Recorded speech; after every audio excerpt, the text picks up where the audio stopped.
I'm a 35-year-old male, and I was married to my ex-wife, Emily, 30, for 4 years before our relationship soured. Emily and I first met at a bar where she worked as a bartender. My friends and I frequently visited the bar, and right from the first day I ever saw Emily, I knew I liked her. She had some unmissable charm that stood her apart from her colleagues. For weeks, I continued to go to the bar without saying anything to Emily or telling her how I felt about her. One evening, while we were at the bar, Emily was serving at a table next to us when a man made some uncomfortable gestures towards her, leaving her embarrassed. I stood up for her and asked the man to apologize to Emily. Few others who noticed it joined me in schooling that man. Soon the security officials of the bar intervened and dragged that man out of the bar. Later that evening, Emily and her boss came to our table with a complimentary drink to thank us. I continued to visit that bar, and we soon became friends. From being bar friends, I asked her out on a date and she agreed. Emily and I ended up dating for 1 year before we married. A few months before our marriage, I got Emily a better job. This way, she would no longer have to go to the bar. I did this because even while we dated, I still went to the bar with her, and I hated seeing how she was treated by other men there. I wasn't comfortable with the men glaring at her and checking her out. So with some friends' help, I got her a job as a waitress in a fancy restaurant. Emily could not get a good-paying job because of her educational qualifications. She had completed high school and tried community college for a year, but she couldn't continue because she couldn't afford to sponsor herself, so she had to take a break and work. On my end, I worked as an assistant lecturer at the university where I was doing my master's.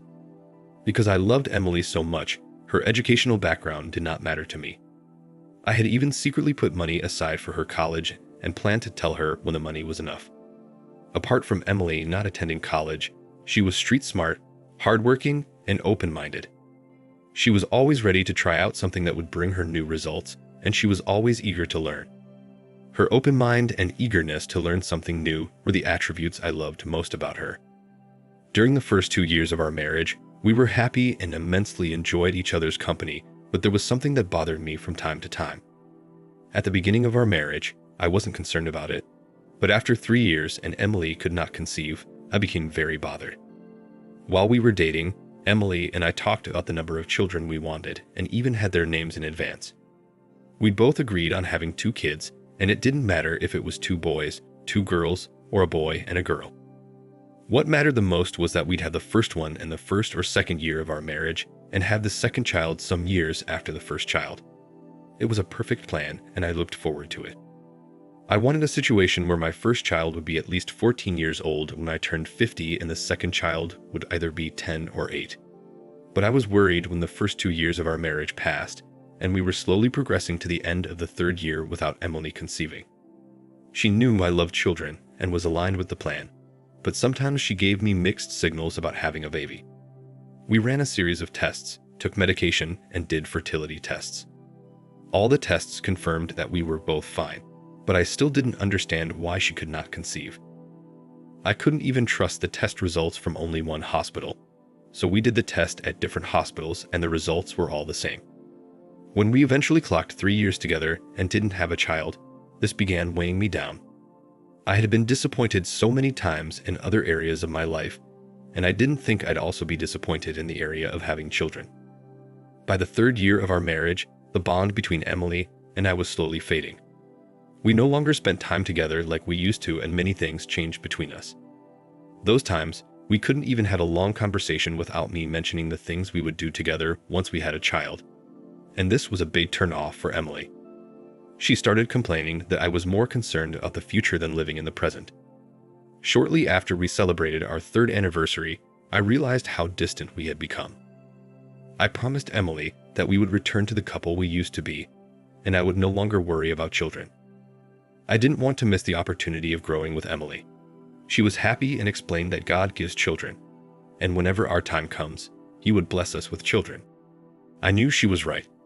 As Christians, we both believed that God was the one who gave all the good things to men, including the children, and whenever it was time, He would bless us with kids. I also repeatedly told myself that not having kids did not mean Emily and I were not complete. And with this new consciousness and mentality, I stopped worrying about kids. I started looking for new ways to spice up my marriage and enjoy a life with Emily. It didn't matter to me anymore if we had kids in the future or we didn't. I even nursed the idea of adopting a child later if Emily could not conceive. Meanwhile, by the 3rd year of our marriage, Emily was already in college for a 4-year program. She was in her 1st year, and I was sponsoring her with the money I had put aside. She was doing well, and I was glad she could finally go to college like she had always wanted. As time passed, our marriage slowly returned to how it used to be. The only difference was that Emily and I were not as close as we used to be because we were both very busy. If she wasn't studying late at night, she'd come home late from work, and I was equally busy. Now, I knew a time would come when we'd be busy, and I didn't make a fuss about it. I tried my best to be a supportive husband. If I returned home early, I would make dinner for us, take out the trash, clean the house, and do other things to relieve her stress. On weekends, I would let her rest, and I'd clean the house, shop for groceries, or do the laundry and cook. Then in the evenings, we'd go out to have fun or drive around the city. A few months after I stopped talking about kids or mentioning them in our conversations, I noticed that Emily still went to appointments with her gynecologist. She visited him at least once a week, which was even more than she did before. I wanted to ask her about it, but I knew why she was visiting her gynecologist, and it would be stupid and insensitive of me to ask her, so I didn't ask.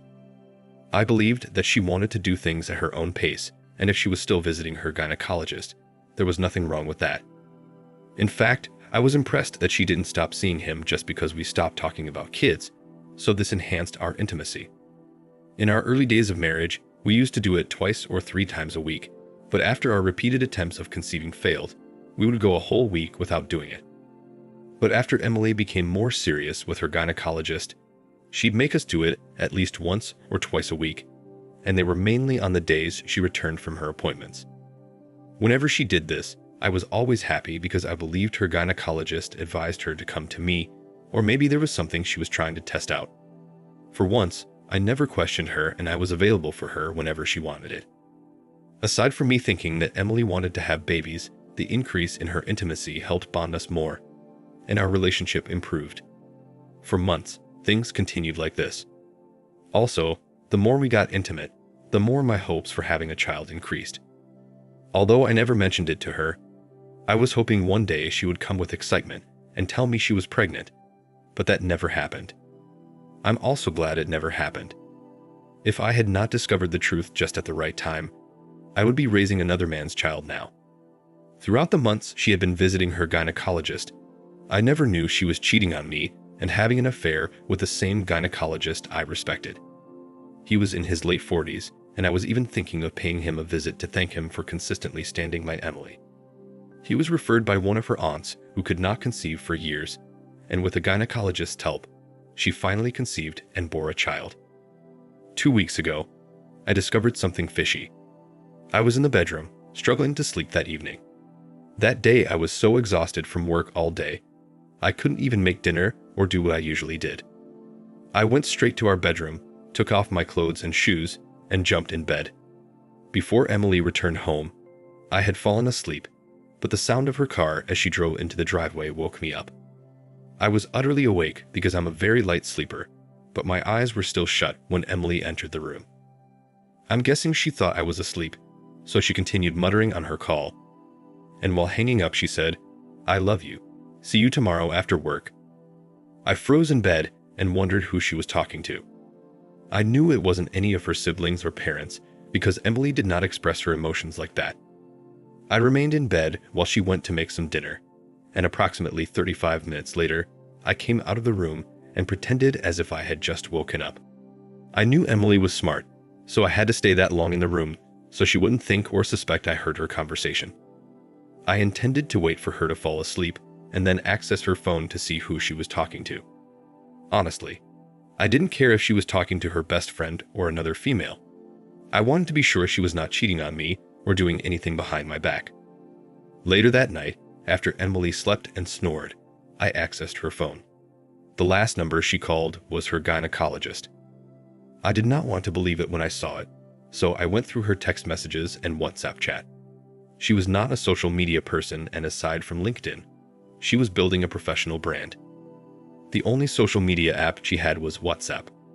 As I went through her WhatsApp, I noticed she chatted more with her gynecologist than she chatted with me. In fact, we barely chatted at all. Our WhatsApp conversation was filled with different grocery lists. We used it to list the items we needed at home so either of us could stop and shop for them on our way back home. I went through their chat from the beginning to see the timeline of their relationship. I even went to the living room to reread the messages. I still cannot believe that Emily had been cheating on me for almost 7 months. I didn't even know what to do or say. I was so angry at Emily for ruining everything we had worked for. She wasn't even afraid I could stop her college sponsorship because of her infidelity. When I was done crying and washing my swollen red eyes, I took screenshots of their conversation from when they started dating and sent them to my phone. Then I cleared every trace that I touched her phone. I spent the rest of the night reading countless stories from the Reddit community who had encountered similar situations. The following morning, when she woke up, she asked me why my eyes were so swollen. I told her I was watching a very emotional movie all night and ended up crying. She just laughed at me and didn't say anything else. She didn't know I knew, and I didn't act like anything else was off. Even with all I had seen on her phone, I still wanted to see with my eyes that Emily was cheating on me with her gynecologist. So that evening, I left work early, drove to the fancy restaurant she worked at, and parked 2 houses away from the restaurant. I knew she didn't have classes that day because she told me before she left the house in the morning. Around 7 p.m., Emily finished her shift, and I watched as she got out of the restaurant and entered her car. She drove off immediately, and I tailed her to the hospital. I waited for her to park in the hospital's parking lot and go to the hospital. Once she was in, I parked too and waited for some minutes before I entered the hospital. It turned out that she had an appointment booked with her gynecologist. I had to tell the receptionist that I was Emily's husband. I lied that she had left her phone in the car, and I wanted to give it to her before leaving. It was the only intelligent and believable lie I could come up with, so the receptionist instructed me to the gynecologist's office, and in no time, I was on the floor. I knew what was going on between Emily and her gynecologist, and I knew our marriage would never remain the same after that day. So before I boldly burst them, I turned on my phone's video recorder, and without making a sound or knocking, I opened the door and walked in. As I had expected, Emily was lying on those long chairs that had been adjusted down, and she and her gynecologist were doing it during hospital hours.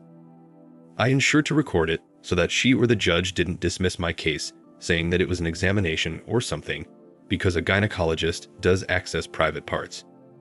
Immediately, I opened the door, and Emily saw that I was the one.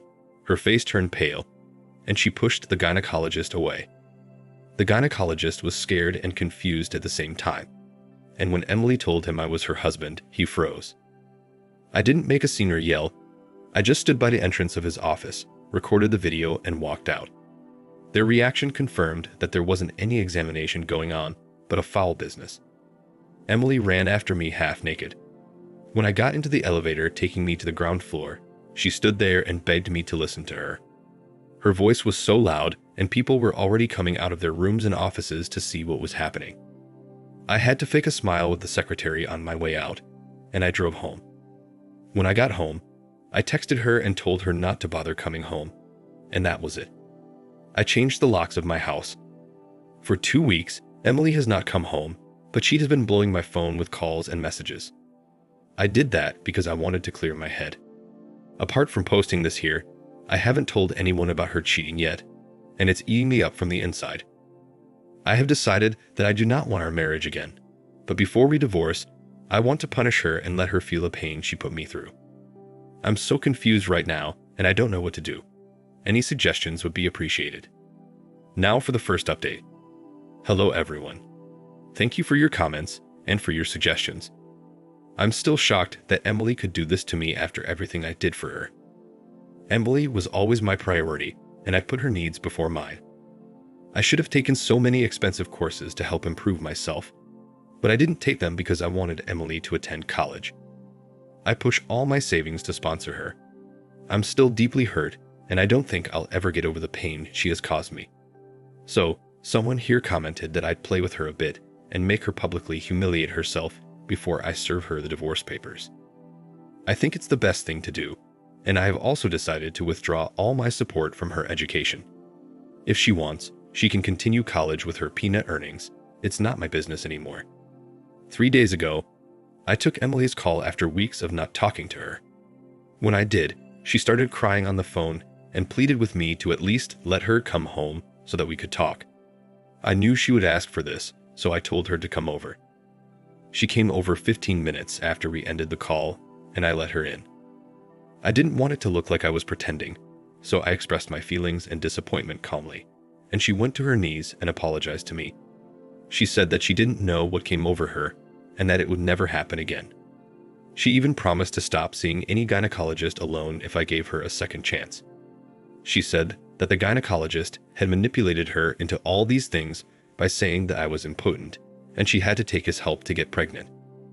I questioned her why she didn't discuss this with me when the gynecologist first planted this idea into her mind. She said the doctor had told her not to tell me because it would hurt my male ego. A part of me wanted to believe her, but I also knew that she was not that naive to fall for such a trap. I'll admit that I cried again that day. Seeing her brought back the pain I had that day when I caught her in the act. After she begged for forgiveness, I told her I would only forgive her and take her back if she confessed her cheating to both our parents and how I caught her. When she heard that, she paused, looked at me for a while, then started crying again. She asked if there was no other way, and I told her that it had to be the only way. I thought she would say no, but she didn't. She said she would do anything to restore the relationship. We have picked a date to go to her parents' house and my parents' house for dinner. After that, we'll gather all of her important friends, and she will tell them herself how much of a horrible wife she has been. This is the best way to punish her for what she did to me. I will make another update soon, and I cannot wait to see the expression on her face when I serve her the divorce papers. I have already contacted a lawyer, and he is currently processing them. Now for the final update. Hello everyone. So I'd love to announce that Emily did everything we agreed on. But before I tell you how it happened, Emily and I are officially divorced. Yep, I followed the plan, and she got what she deserved. So regarding Emily openly confessing to everyone, we first went to her parents' house for dinner. They were so happy to receive us, but could also sense that something was wrong with Emily. No kidding, she looked miserable, and anyone who saw her could easily tell all was not well. While we were in the middle of the dinner, Emily announced to her parents and siblings who were at home that she wanted to tell them something, and everyone got alerted. Suddenly, she started crying, and in a teary voice, she told her parents that she was cheating on me with her gynecologist, and I caught her. Her parents and siblings were shocked when she said that, and they nearly choked. They all turned in my direction, but I kept a straight face and continued to eat. Her father was the only one who started yelling at her, and the rest of the family could not utter a word. The more her father yelled at her, the more she cried. And after I was done eating, we left together. No one said anything. It was so awkward. I'm sure her parents were shocked to see that both of us come and leave together. The next day, we went to my parents' house and Emily told them the same thing. My parents could not believe it. They knew Emily to be calm and reserved, and she did not look like someone who would do such a thing. They were so disappointed, but they left the decision to me. After we met both of our parents, I was satisfied with the results. I knew her parents were disappointed in her. The looks on their faces and expressions said so. While returning from my parents' house, I dropped her at the motel where she was staying after I discovered her cheating. She expected me to take her home as she had done whatever she was told. I asked her to come home the next morning. When she came to the house the next day to see her stuff neatly packed on the front porch, she was shocked because she expected us to restart our life. Poor thing. When she came in, I handed her the divorce papers. She started crying. I told her it was over between us and that I only wanted to teach her a lesson. At that moment, she flipped and started yelling at me for ruining her life. She even said she was doing me a favor by sleeping with her gynecologist because she knew I was impotent. I could not make babies. The joke was on her because I was not impotent. To spite her, I asked her why she had not conceived yet since she was so fertile, and that got to her. She was so pissed and she started throwing things at me. I angrily kicked her out of my house and we officially divorced a week later. I asked for the gynecologist that slept with Emily. I sent the screenshots and video I recorded to the hospital authority. I even posted this on social media mentioning the doctor and the hospital's name. It didn't go well for the hospital administration. He was suspended for doing a patient during the hospital hours. Emily could not even return to him because his marriage and career were ruined because of her. I now feel fulfilled, and I can't thank you all enough for your suggestions. Thank you once again. Thank you for watching. Like, comment, and subscribe if you enjoyed the video. Until next time, I'll see you again. Take care.